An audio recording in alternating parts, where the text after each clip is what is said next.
আমরা যদি বিরোধে লিপ্ত হই তাহলে পরাশক্তিগুলোর সুবিধা তখন আমাদের কাউকে দিতে হবে ট্রানজিট, কাউকে দিতে হবে সেন্ট মার্টিন, কাউকে দিতে হবে দেশের অর্ধেক। 24-এর ছাত্র নাগরিক অভ্যুত্থানের পরেও যদি সেই বিরোধ আমাদেরকে খায় তাহলে এতগুলো তাজা জেনজির রক্ত বৃথা যাবে। চিল্লায় বলো ঠিক কিনা? মনে রাখবেন, যখন আমি একা থাকি তখন আমি ব্যক্তি, যখন আমরা সবাই মিলি তখন আমরা শক্তি। The drawbacks and disadvantages of division, social and political division in the society, disunity. আমরা যদি বিচ্ছিন্ন হই, একে অপরের যদি মারামারি করি, একজন যদি আরেকজনের কাফের ফতোয়া দেয়, আমাদের কি ক্ষতি? এক নাম্বার ক্ষতি হচ্ছে আমরা যদি বিচ্ছিন্ন হই আমাদের শক্তি কমে যাবে, আমাদের পাওয়ার আমরা হারাবো। আমাদের কি হারাবো? পাওয়ার। মনে রাখবেন, যখন আমি একা থাকি তখন আমি ব্যক্তি, যখন আমরা সবাই মিলি তখন আমরা শক্তি। এই শক্তি নিয়ে আমাদের সামনে এগিয়ে যাওয়ার দরকার আছে না নাই? তাহলে আমরা যদি নিজেরা বিরোধে লিপ্ত হই আমাদের ক্ষমতা, পাওয়ার ছুটে যাবে। আমরা এই পাওয়ার হারাতে চাই না, ঠিক কিনা বলেন? রব্বুল আলামিন ঠিক তাই বললেন। রব্বুল আলামিন বললেন, খবরদার, ওয়াতিউল্লাহ ওয়া রাসূলাহু ওয়া লা তানাযাউ ফাতাফশালু ওয়া তাযহাবা রিহুকুম ওয়াসবিরু ইন্নাল্লাহা মা'আস সাবিরিন। আল্লাহর আনুগত্য করো, নবীর আনুগত্য করো, কিন্তু খবরদার নিজেরা বিরোধে লিপ্ত হয়ো না, নিজেরা মারামারি করো না, তাহলে তোমাদের শক্তি কমায় দিবে কে? ফাতাফশালু, তোমরা সাহস হারাবা, ওয়া তাযহাবা রিহুকুম, তোমাদের শক্তি কমে যাবে, পাওয়ার কমে যাবে। তাহলে আমরা যদি নিজেরা মারামারি করি, আমরা নিজেরা যদি বিচ্ছিন্নতায় লিপ্ত হই, আমরা যদি মতানৈক্য করি, তাহলে আমাদের শক্তি কমে যাবে, ঠিক কিনা? আমরা শক্তি কমাবো। আচ্ছা, ছোট্ট একটা বাঁশের কঞ্চি যদি আপনারা দেয়, পায়ের মধ্যে ধাক্কা দিয়ে ভাঙতে পারবেন না? এরকম বাঁশের কঞ্চি যদি 20টা একসাথে জোড়া লাগায় দেয়, ভাঙতে পারবেন? কথা বোঝে নাই মনে হয়। চিকন একটা বাঁশের কঞ্চি দিলে ভাঙা যাবে না? এরকম চিকনই 20টা বাঁশের কঞ্চি একসাথে লাগাই দিলে ভাঙতে পারবেন?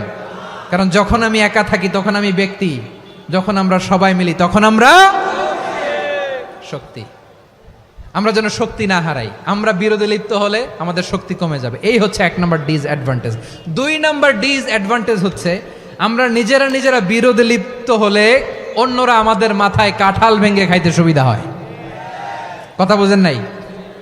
আমরা যদি বিরোধে লিপ্ত হই তাহলে পরাশক্তিগুলোর সুবিধা তখন আমাদের কাউকে দিতে হবে ট্রানজিট, কাউকে দিতে হবে সেন্ট মার্টিন, কাউকে দিতে হবে দেশের অর্ধেক। চিল্লায় বলো ঠিক কিনা? নিজেদের প্রবলেম সলভ করার ক্যাপাসিটি আমাদের আর থাকবে না। নিজেরা বিরোধে জড়ালে পরাশক্তিগুলো আমাদের মাথায় কাঁঠাল ভেঙে খায়। তখন ভারতের পিছনে দৌড়াতে, আমেরিকার পিছনে দৌড়াতে আমাদের জুতার তলা ক্ষয় হইয়া যাইবে। নিজেদের প্রবলেম সলভ করা যাবে না। আমরা যদি অন্যের পিছনে না দৌড়াতাম আর এই বিরোধকে থামাতে পারতাম, বাংলাদেশ আজকে যেখানে আছে তার কমপক্ষে 50 গুণ সামনে থাকতো। চিল্লায় বলেন ঠিক কিনা? তাহলে 1 নাম্বার ক্ষতি হচ্ছে আমাদের পাওয়ার লেস হয়ে যায়, আমরা দুর্বল হই যদি আমরা বিরোধ করি। 2 নাম্বার হচ্ছে পরাশক্তিগুলোর সুবিধা নেয়। 3 নাম্বার হচ্ছে আমাদের উন্নয়ন, দেশের উন্নতি, অগ্রগতি, এটা স্থবির হয়ে যায়, এটা বাধাগ্রস্ত হয়। প্রিয় ভাইয়েরা, ইউনিটি, ঐক্য হচ্ছে একটা দেশের উন্নয়নের মূল ভিত্তি।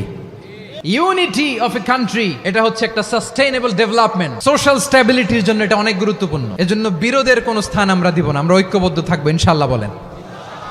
আর কখনো কাউরে কাফের বলে গালি দিবেন? তুই জাহান্নামী বলবেন? ঝগড়া লাগলে লাগাই দিবেন? তাহলে কি করবেন? মিলায় দিবা। আওয়াজ করে বলেন, কি করব? প্রিয় ভাইয়েরা, এই বিরোধ গত 50 বছর তো আমরা দেখেছি। ধর্মীয় অঙ্গন বলেন, সামাজিক অঙ্গন বলেন, রাজনৈতিক অঙ্গন বলেন, এই বিরোধ আমাদেরকে শেষ করে দিয়েছে। এই 24-এর ছাত্র নাগরিক অভ্যুত্থানের পরেও যদি সেই বিরোধ আমাদেরকে খায় তাহলে এতগুলো তাজা জেনজির রক্ত বৃথা যাবে। চিল্লায় বলো ঠিক কিনা? বৃথা যেতে দিতে চাই না, আমরা ঐক্যবদ্ধ থাকতে চাই। রাজি আছেন? আমরা আর কাদা ছোড়াছুরি করব না। অনেক হয়েছে, আর নাই।